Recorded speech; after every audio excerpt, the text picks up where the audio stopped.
Solve the polynomial completely. X to the third plus 5x squared plus 5x minus 2. At least with this polynomial, every power of x is represented. So let's make our lists, run some synthetic, and see how far we get. I know since I have a degree of 3, I'm supposed to have 3 answers for this one. Let's see if we can find our 3 good answers. Get that thing ready. My PRZs. If I think about it, I still have a coefficient of 1, so my possible rational zeros are just factors of 2. Positive or negative, 1 or 2 are going to be my options here. Let's set up a synthetic. I see that minus 2 on the end, so there's a good chance that positive 2 or negative 2 could be one of my options. It ends in negative 2. Let me just try a negative 2. Let's see what happens. I'm gonna guess negative 2. Negative 2 times 1 is negative 2. Add those. 3, multiply, add, multiply, add. It worked out. Cool. So negative 2 is one of our good options. X equals negative 2. All right. Now I see that it ends in a negative 1. Positive 1 and negative 1 are options in our possible rational zeros, our PRZ list. So let me try positive 1, just see what happens. 1 times 1 is 1. 3 plus 1, 4. 4, 3. Oh, crap. That one didn't work. Back up. Let's try negative 1. Negative 1 times 1, negative 1. 3 plus negative 1 is 2. Negative 2, negative 3. Double crap. That also did not work. And since it does not end in a 2, there's not a chance that a positive 2 is going to work on this. So we're kind of in a stuck situation here. Let me get all that off of there. Bad. It doesn't end in a 2 at all, so 2 can't work.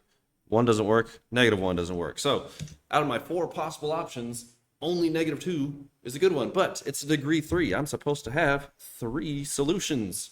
Well, remember that the PRZ list is only a list of answers that could be fractions or whole numbers in that case. For us, we ran out of whole number options. You could have answers that are never-ending decimals, or maybe even something that's imaginary. In order to handle that, we need to convert those numbers back into a function and maybe do a quadratic formula.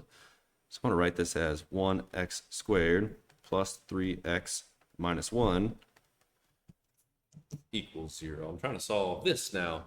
I have a quadratic.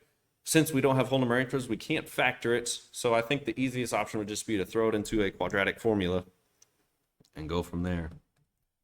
So let me set up my long, crazy quadratic formula here. Hopefully it cleans up nicely. All right, I'm going to put in all my numbers. The first 2 blanks are a B number. And then I have A's in these spots. C is the last parentheses in there. Let's try cleaning these up a little bit. Plus or, whoops, not plus or minus yet. Get my next little setup ready. If we fix that, that's going to be the opposite of 3, which is negative 3. Then the bottom of the fraction, 2 times 1 is simply just 2. And then if I take all of this stuff inside the square root, 9 minus 4 times 1 times negative 1, it's really 9 plus 4. I'm going to end up getting a 13 out of all that blue stuff. Hey, I know it doesn't look like it, but we're actually kind of lucky because every time we do a square root stuff, can I take the square root of 13? No, it's not a perfect square number. Can I break down 13 and simplify it?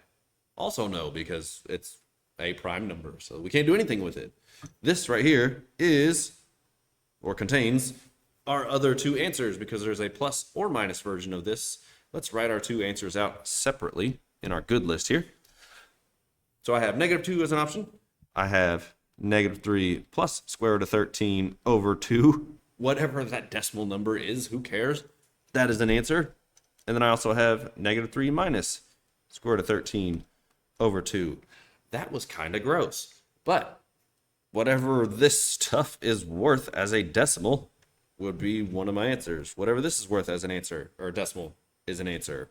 And then negative 2. That's a nice one.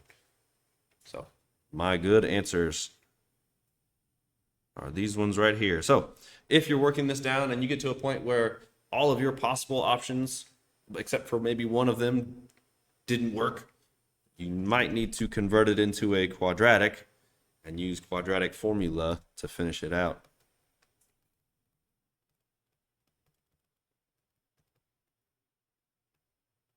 Hopefully you get lucky and you get something like square root of 13 or another prime number that could work for that. So don't stop until you have reached all 3 solutions for whatever polynomial you are working with.